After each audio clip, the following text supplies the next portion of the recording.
এই যে এই আস্তে আস্তে পরিণতির দিকে এগিয়ে যাওয়া, এটাও কিন্তু একটা নায়িকার জীবনে ভীষণ জরুরি।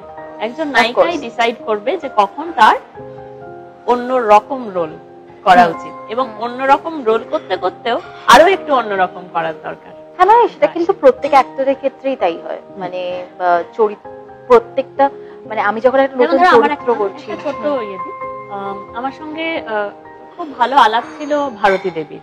তিনি এককালে ডাকসাইতে নায়িকা ছিলেন, যে সময় নিউ থিয়েটার ছিল।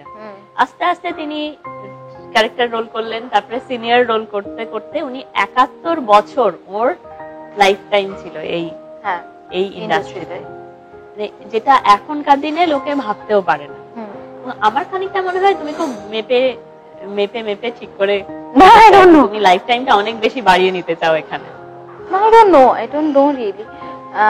এরকম কোনো ভাবনা চিন্তা নেই, সত্যি কোনো স্ট্র্যাটেজি ফলো করছি না।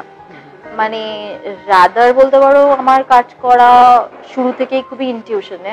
মানে যখন শুরু করি, যখন ক্লাস 6-এ পড়তাম, যখন থেকে কাজ শুরু করা, তখনও এমন অনেক চরিত্র করিনি নানান কারণে, পরীক্ষা আছে সামনে বা হোয়াটএভার যোগাযোগে, তো আবার করেওছি এমন অনেক কাজ যেগুলো জানি না।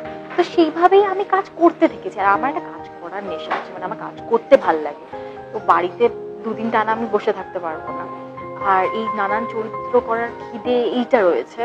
তো কারণ আমি যখন একটা চরিত্র করছি তার জায়গা থেকে ভাবতে শুরু করি, তো সেটা আমার খুব ইন্টারেস্টিং লাগে।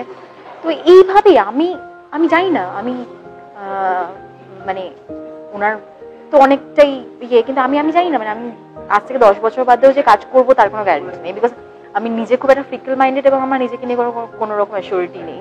তো আবার করতেও পারি, তো কিছুই ভাবনা চিন্তা নেই বেসিক্যালি। পরম আর রাহুল দুজনের সঙ্গেই কাজ করছো, তাকে একটুখানি মনের খাতায় বেশি নম্বর দেবে? না না না, একেবারেই নয়। দুজনেই ভীষণ প্রিয়, এবং আমার মনে হয় দুজনের নতুন করে কিছু প্রমাণ করার নেই। দে আর ভেরি গুড, অ্যান্ড এরকমই আর কি, মানে তারা যে চরিত্রটা বেছে নেয় সেটা সবসময় জাস্টিফাই করে, এবং সেটাই ইম্পর্টেন্ট বেশি, যে চরিত্রটা যখন করছে সেইটা যথেষ্ট জাস্টিফাইড হলো কিনা। তো এই ক্ষেত্রে দে আর পারফেক্ট। তো মানে আমার কাছে দুজনেই ভীষণ প্রিয়। দুজনের তো নিশ্চয়ই দুরকম বৈশিষ্ট্য আছে,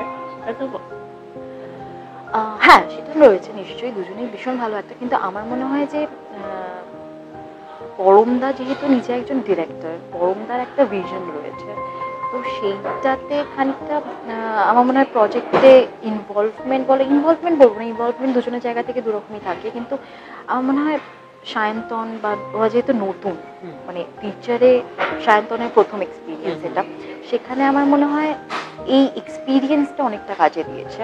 এবং পরমদা এমনই একজন মানুষ যে 100%-এরও বেশি ইনভলভ থাকে, মানে একটা শর্ট হচ্ছে সেই শর্টটার ডিটেলসে জানা, পরে কিরকম প্ল্যানিং আছে, তো সব বিষয় নিয়ে আলোচনা করে কাজটা করা। তো সেখানে মনে হয় এতগুলো ছবি, এতগুলো বছরের ডিরেকশনের এক্সপিরিয়েন্সটাও গিয়ে কোথাও একটা খুব এনরিচ করেছে এই প্রজেক্টটাকে। তো সেটা ডেফিনেটলি। আচ্ছা, রাহুলের ব্যাপারে? রাহুল খুব মজার একজন মানুষ। ও ডেফিনেটলি ওর মতন করে কাজ করে, ভীষণ স্পন্টেনিয়াস একজন অ্যাক্টর। তো ওর সাথে কাজ করার ওই রকম একটা মজা রয়েছে। তো সেইগুলো সবই রয়েছে আর কি। আর এমনিতে he has a very good sentiment. In fact মানে এই গোটা টিমটাই এত ইয়াং এবং মজার যে শুটিং এর বাইরে প্রচন্ড আড্ডা হয়েছে, প্রচন্ড সেটার একটা major part Rahul definitely always.